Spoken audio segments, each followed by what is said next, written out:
মেনকা, বলো গো। বিবাহ কার্য সমর্পণ হয়ে গেল, হ্যাঁ গো।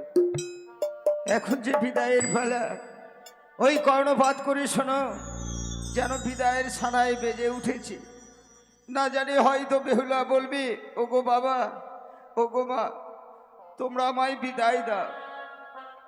বিহুলাকে বিদায় দিতে হবে? হ্যাঁ, ওগো তুমি বলো না, বেহুলাকে বিদায় দিয়ে আমরা দুজন কি করে থাকবো বলো? তুমি না বাবা, আমার থেকে তুমি বেশি ভালোবাসতে না বেহুলাকে? তুমি বলো না, তুমি আজকে কি করে বললে বিদায়ের কথা বেহুলার? তুমি বলো, তুমি তাকে বিদায় দিয়ে থাকতে পারবে? তুমি বলো না। কিন্তু মেনকা, তুমি তো ভালো করেই জানো, এই নারীরা কোনোদিন বাবার বাড়িতে থাকতে পারে না। বাবার বাড়িতে সবেমাত্র লালন পালন হয়, আর লালন পালন হয়ে মানুষ হয়ে গেলে তাকে পরের হাতে তুলে দিতে হয়। তুমি ঠিক বলেছো, আমি সেদিনের কথা ভুলে গেছি গো। আমার বিবাহের পরে তোমার হাত ধরে আমি তোমার সাথে চলে এসেছিলাম আমার শ্বশুরালয়ে। তাই হতভাগীটা জানে না বিদায় কি জিনিস, জানাবো সে যে ভেঙে পড়বে, তাকে যে বুঝিয়ে বলতে হবে। তাই চলো না আমরা দুজনে তাকে বুঝিয়ে বলি। কিন্তু জানো মেনকা, হ্যাঁ, ছোট থেকে লালন পালন হয়ে মানুষ হয়েছে, ও কোনো কর্ম শিখেনি, ওকে তুমি কোনো কর্ম করতে দেওনি। হ্যাঁ, ওকে আজকে যে শ্বশুরালয়ে গেলে ওকে যে কর্ম করতে হবে, তুমি ঠিক ওকে বলেছো। কিছু কর্মের কথা বলে দাও। বেশ, তাকে আমি কর্মের কথা শিখিয়ে দেবো গো। মা বেহুলা, বলো মা। তোর বিবাহ সম্পূর্ণ হয়ে গেল মা, এবার যে তোকে বিদায় নিয়ে যেতে হবে রে সে বেহুলা। কি বলছো মা? হ্যাঁ রে, বিয়ের পূর্বে তো তুমি আমায় কোনোদিনও বলনি যে আমার বিবাহ কার্য সম্পন্ন হয়ে গেলে আমায় বিদায় নিয়ে চলে যেতে হবে শ্বশুরালয়ে। বিয়ের পূর্বে কেন বলেনি জানিস মা? বিয়ের পূর্বে তোকে যদি বলতাম তুই যে বিবাহ করতে রাজি হতিস না রে মা। মা, হ্যাঁ রে মা, তুমি কি জানো না তোমাদেরকে ছেড়ে আমি কখনো কোথাও গিয়ে থাকিনি। মা বেহুলা, আচ্ছা, তোমাদের কাছ থেকে বিদায় নিয়ে গিয়ে কি করে থাকবো বলতে পারো মা? ওরে হতভাগী, তোর যে বিবাহ হয়েছে রে মা, নারীদের বিবাহ হয়ে গেলে মাতা পিতার গৃহে থাকা যায় না রে মা, বিদায় নিয়ে শ্বশুরালয়ে যেতে হয় রে বেহুলা। মা, তুমি তো জানো সে তোমার হাতে কিছু খাবার না খেলে আমার পেট ভরে না। বেহুলা, তোমার কোলে মাথা না দিলে যে আমার ঘুম আসে না মা। আর আজ এসে তুমি আমায় বলছো বিদায় নিয়ে চলে যেতে হবে। ওগো, ওকে তুমি একটু বুঝিয়ে বলো না তুমি। বেহুলা, বাবা, জানিস মা, নারী জাতির এমনই রীতি, পর পুরুষকে আপন করে মেনে নিতে হয় মা। এ যে জগতের রীতি, শুধু তুই একা না মা। বাবা, ছোট থেকে তোমাদের কাছে আমি বড় হয়েছি, যখন যা আদেশ করেছো সকল আদেশ আমি পালন করেছি। হ্যাঁ রে বেহুলা, আর আজকের দিনে তোমরা আমায় আদেশ করবে, তোমাদের আদেশ তো অমান্য করতে পারবো না, সে যে আমার বড় অন্যায় হবে বাবা। বেশ মা, আমি চাই না তোমরা আমার কাছ থেকে ছোট হয়ে যাও। বেশ মা, তা যেন হয়।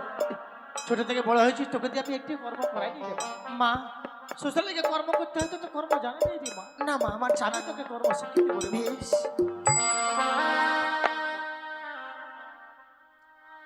বলিও মা বেহুলা, ওরে জামা তুই বানিয়া ভুলে,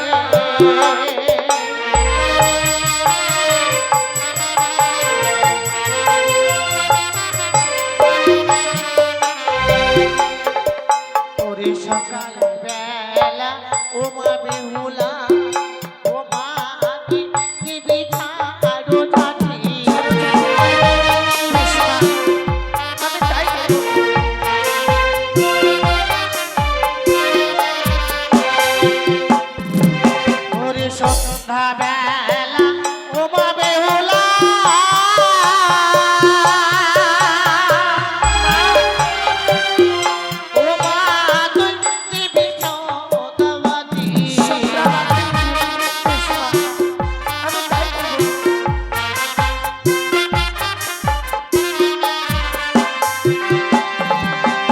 সন্ধ্যা বাজে দিলে কি হয় জানিস মা?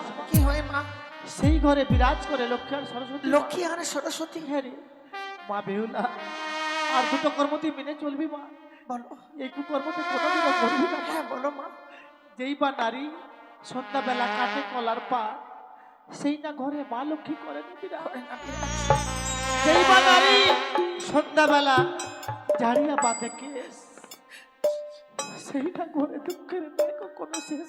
মা করবি না মা। জীবনে এমন কুকর্ম কাজ করবো না যে কর্মের ফলে আমার জীবনে কোনো অমঙ্গল আছে। বেশ কারণ মা, কথাই বলে সংসারে সুখী হয়ে রমণীর গুণে, আবার সে সংসার দুঃখী হয় নাকি রমণীর কারণ। বেশ মা, আমি জীবনে কোনোদিনও কোনো কুকর্ম কাজ করব না মা। আর যে কর্মগুলো তুমি আমায় শিখিয়ে দিয়েছো সেই কর্মগুলো আমি শ্বশুরাল হয়ে গিয়ে অক্ষরে অক্ষরে পালন করব। বেশ তা যেন হয় মা। বাবা লক্ষ্মীধর, আজ হতে আমি আমার মেয়েকে তোমার হস্তে তুলে দিলাম। ও যদি কোনো অন্যায় করে, ওকে ছোট বোন মনে করে ওকে ক্ষমা করে দিও, ক্ষমা করে দিও।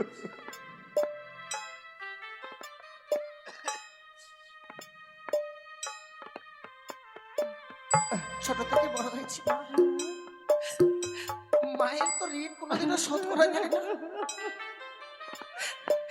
তাই শুধু তোমরা আমায় প্রাণ ভরে আশীর্বাদ করো, ছেলে শ্বশুরালয়ে গিয়ে স্বামীকে নিয়ে সারাটা জীবন আমি ঘর করতে পারি। বেশ বেহুলা, তোদের নবদম্পতি জীবন যেন সুখীময় হয় মা। বিদায় বাবা, তোদের নবদম্পতি জীবন যেন সুখীময় হয়। বিদায় মা, বিদায় গো।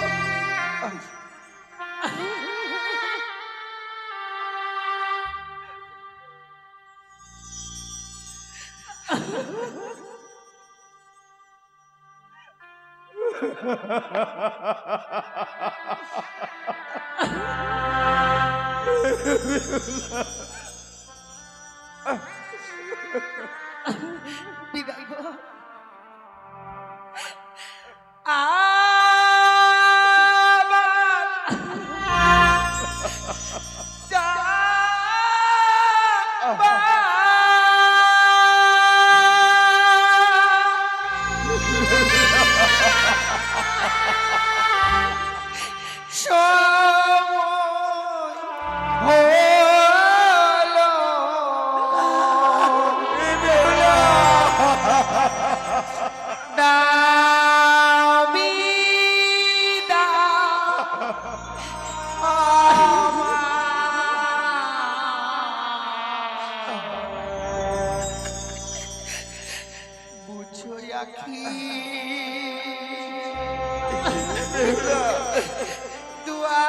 দুয়ারে খুলো, দাও বিদায় আমার। বুঝো দুয়ারে খুলো, দাও বিদায়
চলে গেল, তাই না?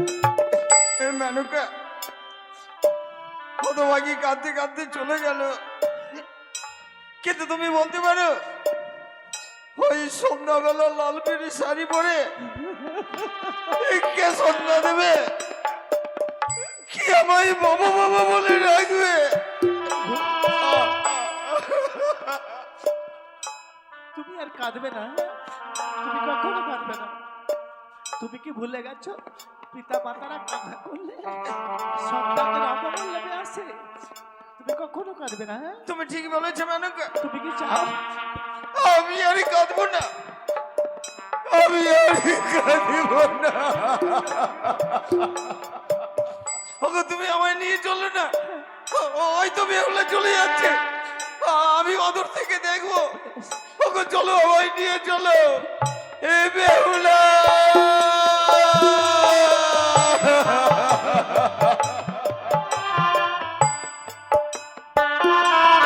বেহুলা, জানো গো, বলো আজ এই বাসর ঘরে এলাম শুধুমাত্র একটি নিশির জন্য। সত্যি গো, তাই তুমি আমাকে হয়তো কিছু বলতে চাইছো। জানো প্রভু, এই বাসর ঘরে প্রবেশ করবার পর এই বাসর ঘর দেখে যেন আমি অবাক হয়ে যাচ্ছি গো। অবাক হয়ে গেছো? তাই আচ্ছা আমি তোমার কাছে কিছু জানতে চাই। বলো, এমন কি জানতে চাও তুমি? ও গো কোন কারিগর কি গো? বানাইলো গো না তো এই লোহ বাসন ঘর গো টানো না, তাই নাকি? দেখিতে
হ্যাঁ, আজ এই শীতে তাকে যদি আমি কাছে পেতাম আমি কি উপহার দিতাম জানো? কি দিতে গো? ওগো তারে যদি কাছে পেতাম দিতাম বলো কাঁদো গো কাঁদো না, দেখিতে তারা লাগে গো। হয়।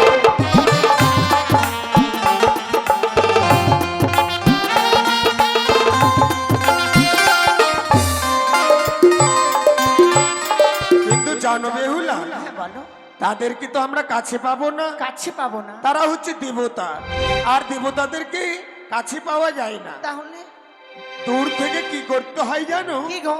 ও গো চলো চলো, ও গো বিয়ে গো, জানাবো গো, নামো গো, বেহুলা। দেখো দেখো যত দেব গো।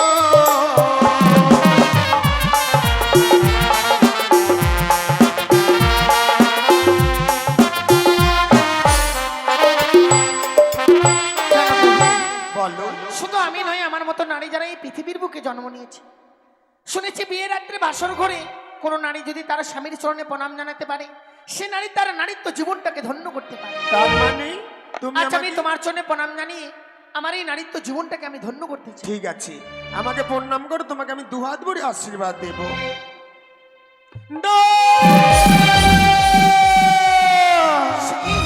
না বেহুলা না, তুমি আমাকে প্রণাম করবি না। আমি প্রণাম করবো না? তুমি যখন আমাকে প্রণাম করবার জন্য এগিয়ে আসছো, তোমার সর্ব অঙ্গে যেন আমি কি একটি ভয়ঙ্কর দৃশ্য দেখতে পাচ্ছি। আমার সর্বঙ্গে ও তোমার সর্ব অঙ্গে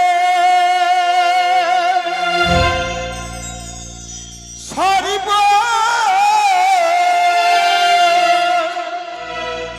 কিলি কিলি করে বানিয়ার ঝি, ওই সরিব দেখিয়া ভয়ে লাহারে।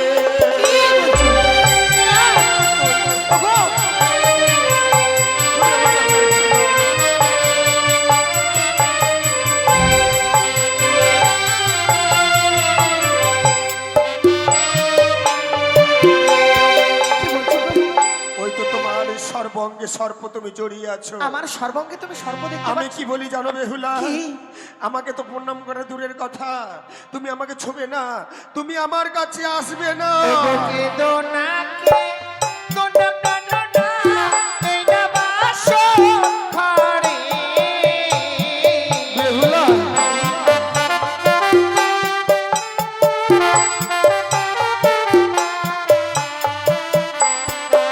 দোনাকে দোনা, কে দোনা দোনা, এই না বাসর ঘরে।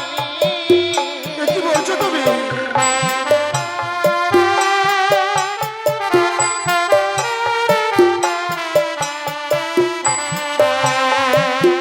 ওই যে সর্প নয় গো, অভাগিনী প্রাণনা। ওই যে অষ্টয়লঙ্কারে যদি জানে। বেহুলা, তোমার সর্ব অঙ্গে যে অষ্ট অলঙ্কার রয়েছে, হ্যাঁ, তবে কি সেই বহুমূল্যের অষ্ট অলঙ্কার দেখে আমি ভয় পাচ্ছি? সত্যি গো। বেশ গো, তুমি আমাকে প্রণাম করো, দেখবে আর আমি দূরে সরে যাব না, তোমাকে নিশ্চয়ই আমি প্রাণ ভরে আশীর্বাদ দেব।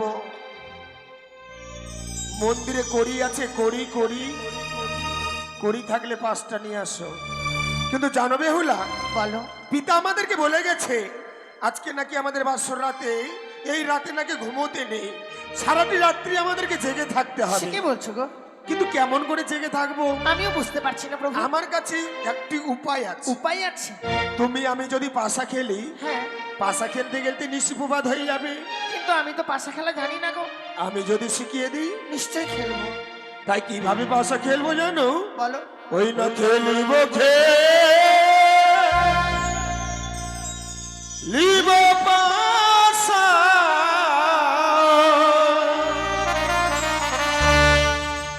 এই না বাস ঘরে।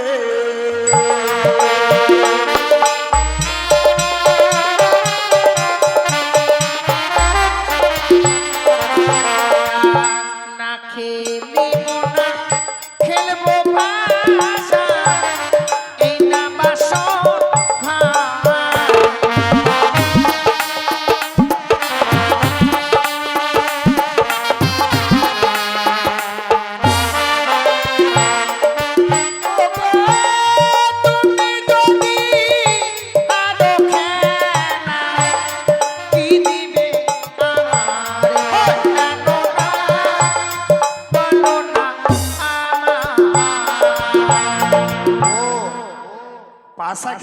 যদি হেরে যাই তোমাকে কি দেব? ঠিক, মেয়েরা তো অলংকার পছন্দ করে, নিশ্চয় তোমাকে অনেকগুলো অলংকার কিনে দেব। তাই বুঝছি। আর তুমি হেরে গেলে আমাকে কি দেবে? আমার কাছ থেকে যা চাইবে আমি তাই দেবো। তুমি চিট নেবে না পট? এগুলা কি গো? এগুলো কলিযুগের করি। তাই আমি কি বলি জানো? তাহলে প্রথম আমি চালাই, প্রথম দান চালাই পাশা পিতা মাতার নামে।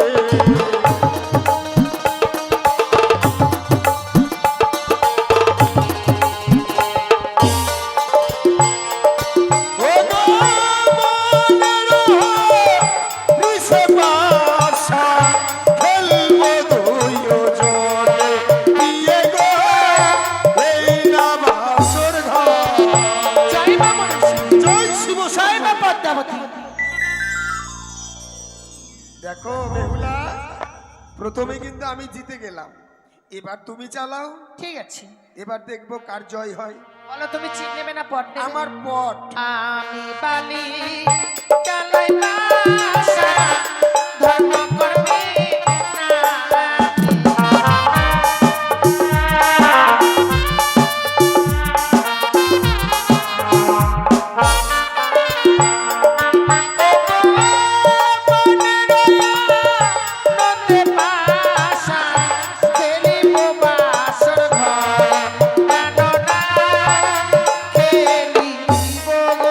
জয় শিব শম্ভু। যা যা যা। দেখেছো, তুমি কিন্তু পাশা খেলা হেরে গেলে। তাই তুমি আমাকে কথা দিয়েছিলে পাশা খেলায় তুমি যদি হেরে যাও তোমার কাছ থেকে আমি যা চাইবো আমাকে তাই দেবে। নিশ্চয়, তাই বেহুলা জানো, বলো। আজকে হচ্ছে আমাদের বাসর রাত। হ্যাঁ, এই বাসর রাতে তোমার কাছে নেওয়ার মতো তো আমি অমন কিছু দেখতে পেলাম না। তাই তোমার কাছ থেকে কি চাই আমি জানো? কি? এসো গো, এসো। এই ফুল সজ্জার রাত্রিতে একটিবার তুমি আমাকে কাছে এসে আমাকে প্রেমালিঙ্গন দান দাও। না প্রভু, এই বাসর ঘুরছে আমি তোমায় আলিঙ্গন দিতে পারবো না। ও কথা রাখো না, আহা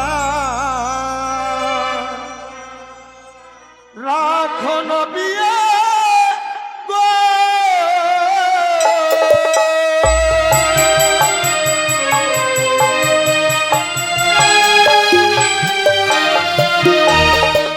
ওই না রাখো হে গো চনই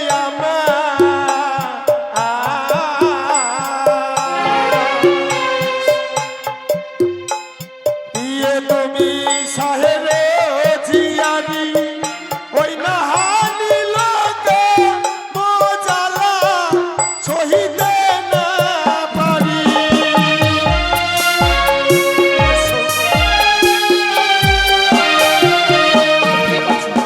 স্বেচ্ছায় যদি ধরা না দাও কি করব জানো? কি? তোমাকে আমি জোর করে ধরে আমায় ছুঁয়ো না ছু ও না তো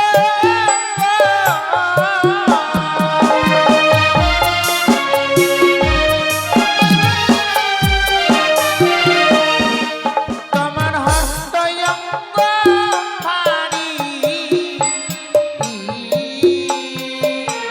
বেহুলা জগন্নাথ সহিতে নাই আমি পারি আমি নারী অভাগিনী শোষের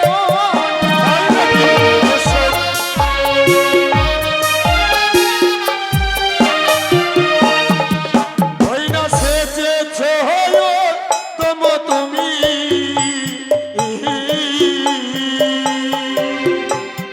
ইয়ে গো তরুণীর ওই সাজে মাঝি ছাড়ে ওই তরুণী নয়তো কোনো কাজে।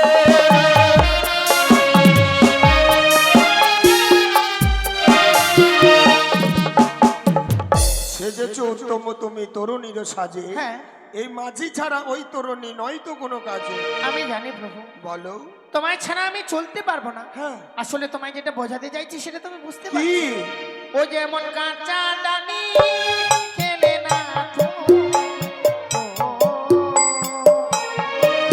ও গো নাথ মুখে লাগে গো আবার পাকা ডালি খেলে না তো মুখ ভরা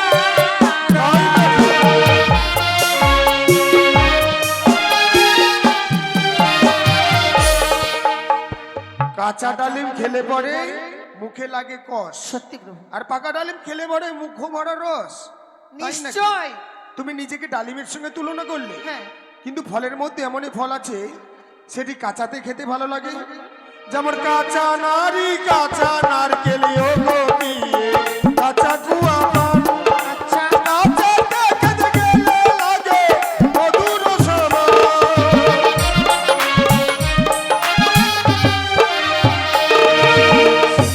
সেটি কাঁচাতে খেতে ভালো লাগে, পেকে গেলে কিন্তু ভালো লাগে না। তাই বুঝছি। থাকো, কিন্তু জানো প্রভু, বলো। বারবারই আলিঙ্গন চাইছো বাসর ঘরে, কেন তোমায় আলিঙ্গন দিতে পারছি না? কেন? ওগো যে বানানি বাসর ঘরে,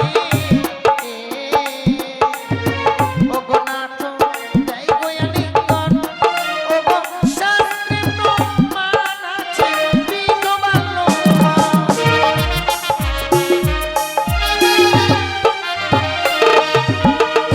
জীবনারী বাসর ঘরে দেয় গো আলিঙ্গন। শাস্ত্রে প্রমাণ আছে বিধবার লোক। সত্যি গো, শাস্ত্রের কথা বলে দুই চোখ আমার খুলে দিলে। কিন্তু জানো বেহুলা, আমি বড্ড ক্ষুধার্ত, ক্ষুধার্ত। আমার জন্য কিছু রন্ধন করো। তোমার জন্য আবার কি রন্ধন করে নিয়ে আসবো গো? এই বাসর ঘরে তো আমি কোনো দ্রব্য পাচ্ছি না। ও রন্ধন করো গো,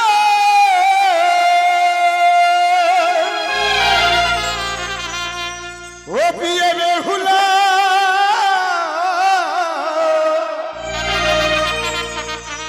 ওই আমার খিদের জ্বালাই প্রাণ চলে যাহা।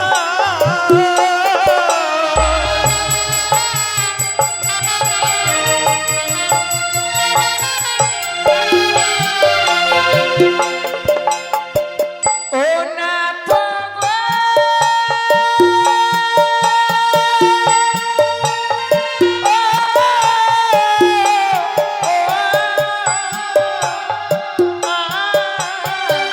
বাসর ঘরে ও প্রাণনা চাল কোথায় গো?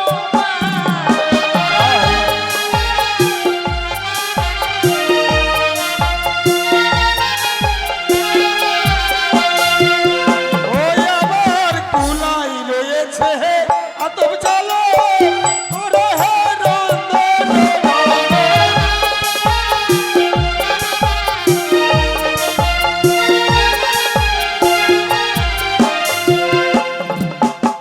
চাল যদি পেলাম না তো চাল কোথায় পাই?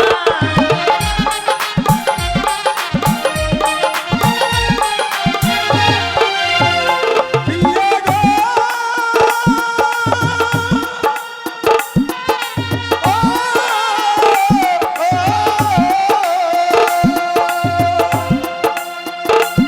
আমার ঘটে রয়েছে গঙ্গা জল ওরে হে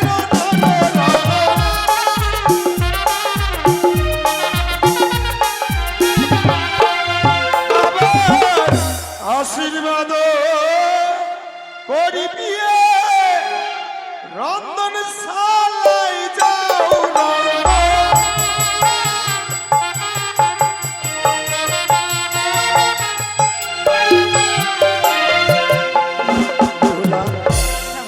তুমি আমার জন্য রন্ধন করো, আর কিছুক্ষণের জন্য আমি বিশ্রামে যাই।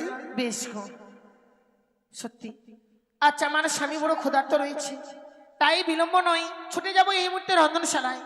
সেখান থেকে স্বামীর জন্য এক খণ্ড পঞ্চম ব্যঞ্জন রন্ধন করে এনে আমার স্বামীর আমি সেবা দেব।